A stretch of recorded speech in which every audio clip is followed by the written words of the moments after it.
पूछ जमाने से कि क्या हमारी कहानी है, न पूछ जमाने से कि क्या हमारी कहानी है। हमारी कहानी तो सिर्फ ये है कि हम हिंदुस्तानी है, हमारी कहानी तो सिर्फ ये है की हम हिंदुस्तानी आहे. नमस्कार, ओळखलात का मला? मी सावित्री ज्योतिबा फुले बोलते. एरवी बोलले नसते, पण तुम्ही माझ्या विचारांचे गोटून गोटून क्रीम केले. चक्क मला तुम्ही फोटोमध्ये प्रेम केले. जमेल तेव्हा जमेल तसे तुम्ही माझे कौतुक करता, पण खरे दुःख याचे की तुम्ही मला गृहीत धरता. याचाच राग मी तुमच्या समोर बोलते. होय, मी सावित्री ज्योतिबा फुले बोलते. कुऱ्हाडीचा दंडाचा गोताच काढवा, तशा सगळ्या गोष्टी डोक्यावरून घे. त्या माझा वारसा सांगतो तेच बेनम झाले असेल. मला काय माहिती, मला कुठे पुढचे दिसते. एका वेगळ्या जगासाठी मी शिव्या शाप दगडांबरोबर शेणही सोसले होते. तुमच्या शब्दात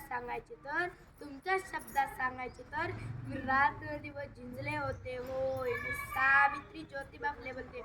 मी तुमच्यासाठी शाळा काढली. एक उपकाराची भाषा नाही. मी विसरून गेले कोणकोणते विष पचवले. हल्ली मात्र तुम्ही आमच्या आत्मसात मांडी बसले, म्हणूनच तुमच्या बहिऱ्या कानी गाराने घालते. होय, मी सावित्री ज्योतिबा फुले बोलते. माय मावले नो लेकी बाळ नो, तुम्ही शिकला सवरलात नको तेवढे शहाणे झाला. विकृती मुक्ती जपते का नाही झाला. माझा वारसा सांगून स्वतःसाठी राबत आहात. गर्भातल्या सावित्रीचा गर्भात दाबतात, म्हणून आज मी सगळ्या संत पापडी समर्पित बाळ बोलते.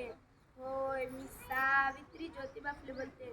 बालपणाचे दुःख काय असते तुमच्यापेक्षा जास्त. त्या आरशात पाहून सांगा मी सावित्री शब्दाला जगली. कपडे बदलले की पुरोगामी होता येते, ही फॅशन तुम्हाला पडली आहे. शिकली सवरली माझी लेक, संस्कृतीच्या नावाखाली नाकाने कांदे सोलते. होय, मी सावित्री ज्योतिबा फुले बोलते. मान नको पान नको चुपकारी फेडू नका. कीर्तन बिर्तन काही नको जोडायचे म्हणून भाषाही जोडू नका. वाघिणीचे दूध पिऊन कुत्र्यासारखे गोंड होतात. धर्मसंस्कार नावाखाली टाकून ही परंपरा पाळतात. होय, मी सावित्री ज्योतिबा फुले बोलते. तुम्हाला सोसायचे नाही करणारे काढीत आहात. तुम्हाला शाळा काढायची नाही. तुम्ही पुरोगामीचा खरा वसा घेतला पाहिजे. एखादा दुसरा यशवंत शोधून त्याला आधार दिला पाहिजे. शाळा काढल्याची तर पीक हॅबिट सारखे डोलत आहे.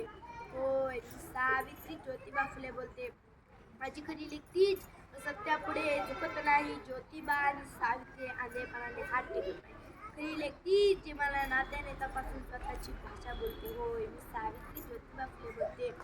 आमच्या बाबतीत आमच्या लेकरांकडून दुजाभाव बघावा लागला. माझा फोटो लावण्यासाठी GR निघावा लागला. सोयी नसते की विचारांकडे कान होतो. समाजासाठी काय करायचे बोलले की पटत लेकचा गोळा येतो. ज्योतिबाशिवाय सावित्रीशिवाय ज्योतिबा समजून घेता येणार नाही. म्हणून तर सुनाला लागावे लेकींनो मी बोलते. मी सावित्री ज्योतिबा फुले बोलते. शेवटी जाता जाता एवढेच सांगेन, सूर्य कुणाला झाकत नाही, सह्याद्री कुणाला वाकत नाही. सूर्य कुणाला झाकत नाही, सह्याद्री कुणाला वाकत नाही. सावित्रीच्या लेकी तुम्ही रोखण्याची कुणाच्या ताकद नाही. सावित्रीच्या लेकी तुम्ही रोखण्याची कुणाच्या ताकद नाही. धन्यवाद.